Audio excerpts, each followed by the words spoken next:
Whatever the occasion, effortless elegance is right this way. Because Hilton brings you new ways to stay courtesy of the Nomad London. And it doesn't stop at award-winning dining in a space draped in velvet and illuminated by vintage chandeliers.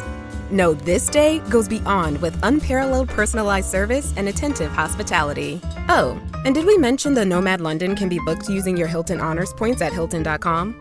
Hilton, for the stay. USAA knows dynamic duos can save the day, like superheroes and sidekicks, or auto and home insurance. With USAA, you can bundle your auto and home and save up to 10%. Learn more and get a quote at USAA.com/bundle. Restrictions apply. Welcome to Fun Facts Daily, your source for just the good stuff. Monday through Friday, we're bringing fun facts and news you can use, all carefully curated to uplift and inform.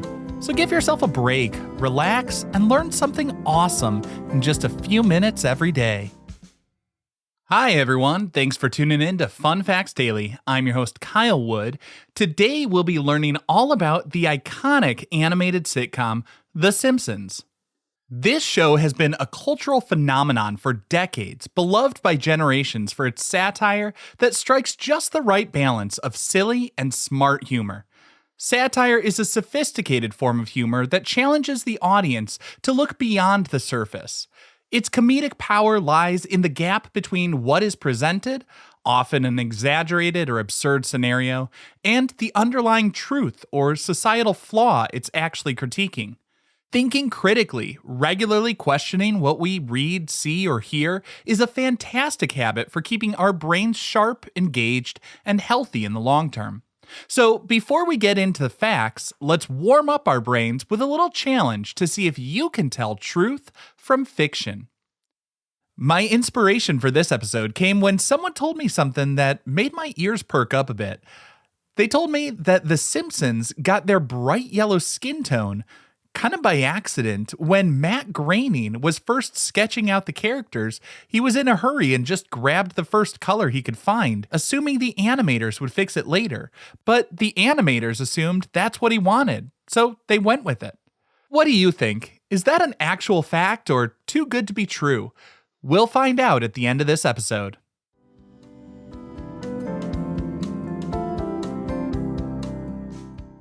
Now for your word of the day. Our word for today is cromulent. This word actually originated from The Simpsons. It first appeared in the 1996 episode, Lisa the Iconoclast. The creative use of language started with Jebediah Springfield saying, quote, "A noble spirit embiggens the smallest man," end quote. And then it cut to a reaction of Mrs. Krabappel saying she never heard the word embiggens before she moved to Springfield. Then Mrs. Hoover replied, quote, "I don't know why, it's a perfectly cromulent word," end quote. Cromulent means acceptable, fine, or legitimate. While it started as a joke, it has since been included in some dictionaries, and it's used, often humorously, to describe something as legitimate or valid.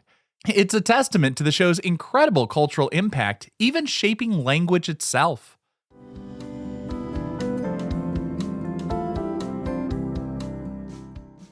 Now for your daily high five, our top 5 fun facts about The Simpsons. Number 1, the iconic Simpsons family was hastily sketched out by Matt Groening in a studio lobby just minutes before his pitch meeting because he feared losing the rights to his other work. Originally, Matt Groening intended to pitch an animated version of his popular comic Life in Hell to the legendary producer James L. Brooks. But as he sat in the reception area waiting for that crucial meeting, Groening experienced a sudden wave of anxiety. He realized that if he pitched Life in Hell and the project was successful under the studio, he might lose creative control and the ownership rights to his beloved comic characters, which were very personal to him. To avoid this potentially devastating outcome, in a remarkable display of quick thinking, he grabbed some paper and frantically sketched out a brand new set of characters, a comically dysfunctional human family. He named the father Homer after his own father, Homer Groening. The mother, Marge, was named after his own mother, Margaret. His younger sisters, Lisa and Maggie, lent their names to the daughters. For the rebellious son, he chose Bart as an anagram of brat rather than using his own name. Many of the town's characters and locations also drew inspiration from his hometown of Portland, Oregon. This spontaneous creation, born out of a desire to protect his existing work, became the surprising foundation for one of television's most enduring and influential successes. Number 2, the iconic "Dow" catchphrase from Homer Simpson is actually in the Oxford English Dictionary, cementing its place in official language. Homer's famous expression of frustration, annoyance, or realization of foolishness, "Dow," has become so deeply ingrained in popular culture that it was officially added to the prestigious Oxford English Dictionary in 2001. The dictionary defines it as, quote, expressing frustration at the realization that things have turned out badly or not as planned, or that one has just said or done something foolish, end quote. This inclusion signifies its widespread recognition and usage in everyday English. The sound itself wasn't actually scripted, but was an inspired improvisation by Dan Castellaneta, the talented voice actor for Homer Simpson. He was influenced by James Finlayson, a Scottish actor who appeared in many Laurel and Hardy films and used a more drawn-out, whimpering "Dow." Castellaneta shortened and sharpened it to the now iconic "Dow." This simple exclamation has since transcended the show, becoming a universally understood shorthand for a particular kind of self-inflicted blunder, recognized and uttered by people globally. Number 3, Krusty the Clown was originally conceived by Matt Groening as a secret identity for Homer Simpson, creating a fascinating dynamic where Bart would unknowingly idolize his own father. In the very early stages of developing The Simpsons, Matt Groening had a clever idea for a deeper connection between Homer and Bart. He envisioned Krusty the Clown not as a separate character, but as Homer in disguise.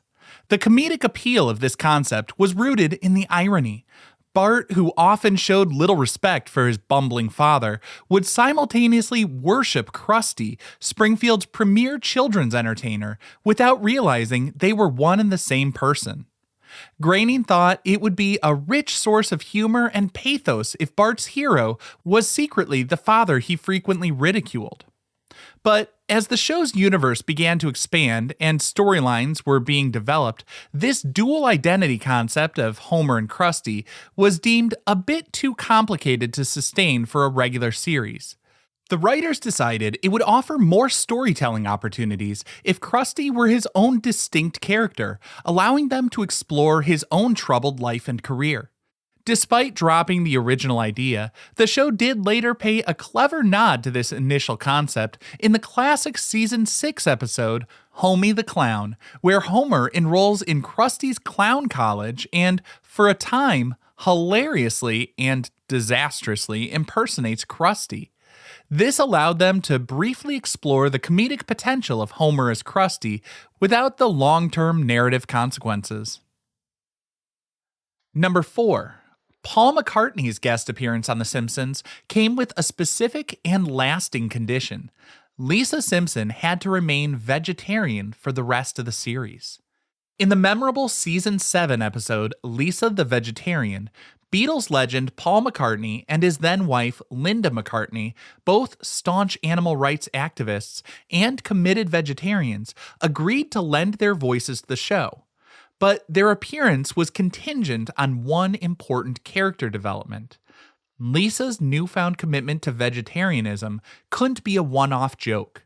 It had to be a permanent change for her character. The writers and producers honored this request. True to their word, Lisa Simpson has remained a vegetarian ever since that episode first aired in October of 1995. This decision has not only added a layer of consistency and depth to Lisa's character, reflecting her strong moral convictions, but it also stands as one of the longest-running, continuous character developments in television history. It also subtly highlighted the show's ability to evolve and incorporate meaningful, lasting changes, even at the suggestion of a guest star. In a hilarious nod to the wild history of claims that backwards messages were secretly encoded in rock music, they put a backwards message into the audio during the credits of this episode. It wasn't anything nefarious, as so many people were concerned about during the Satanic Panic. It was simply Paul McCartney reading a recipe for lentil soup.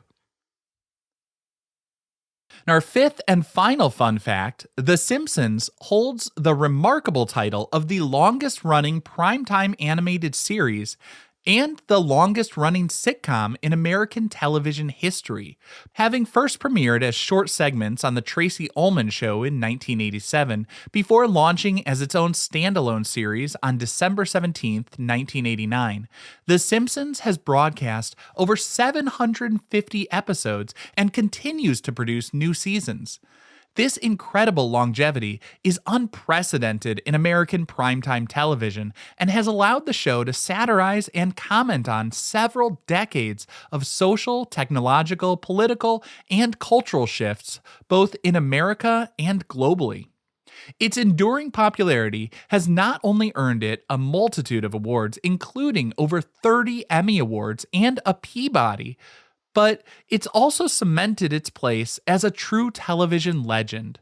The show's ability to constantly reinvent itself, introduce a vast universe of memorable characters, and offer sharp, often prescient satire on contemporary issues has made it a cornerstone of pop culture worldwide, influencing countless other shows and comedians.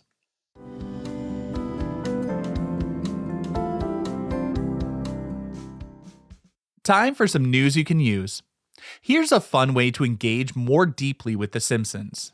Turn it into a game. I like to call it the Simpsons Trivial Reference Showdown. The show is absolutely packed with parodies and homages to movies, TV shows, historical events, literature, and art. As you watch, actively try to be the first to identify these references. For example, when Mr. Burns answers the phone saying, "Ahoy hoy," a point would go to the first person to identify that Alexander Graham Bell suggested ahoy as the proper greeting when answering a phone. In a small group or family setting, you might informally simply call out each reference you spot. But if you're like me and like to make things needlessly complicated, I'll include a link to my beloved buzzers that I use in my classroom to make trivia games a little extra because it's super fun to press buttons and watch things light up. Of course, just make sure you only play this game with other people who are on board with it, because otherwise you're just yelling out at the TV while people are trying to watch, and that's not fun for anyone. But as you and your friends start identifying all the references packed into each half-hour episode, you'll start to appreciate the show on a whole new level. It's amazing how many layers of humor there are, and recognizing these winks and allusions can make the jokes even funnier and more rewarding. Plus, it's a great way to discover new movies, music, or books that the show is referencing, making your entertainment experience even broader and more educational in a fun way.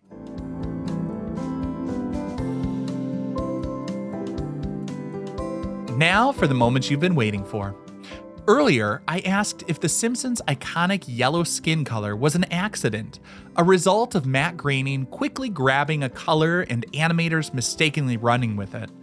It's fun to imagine such a defining feature being a fluke, but this particular idea is a fallacy.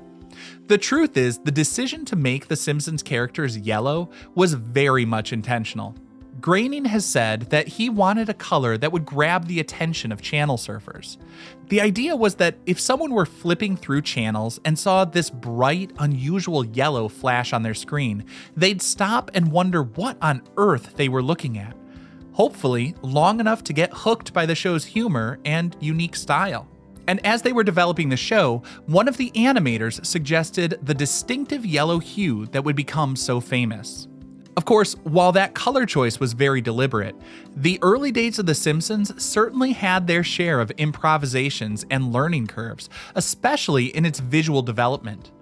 As I mentioned earlier, Matt Groening famously came up with the initial concept for the family in a rush while he was waiting in the lobby before his pitch meeting.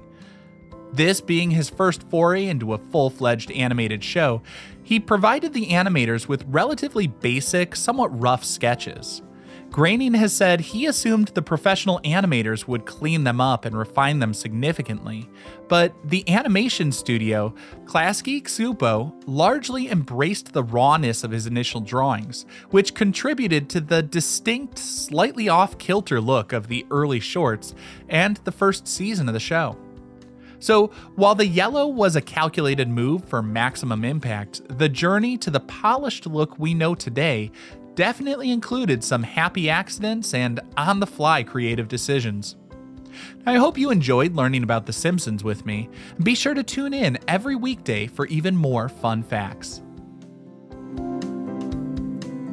Fun Facts Daily is an Airwave Media podcast. It was written, recorded, mixed, and edited by me, Kyle Wood. Thanks for sharing a part of your day with me. Be sure to follow Fun Facts Daily on your favorite podcast app so you can keep the good stuff coming your way every day. And if you like the show, please do me a favor and leave a kind rating, review, or just tell your friends about it.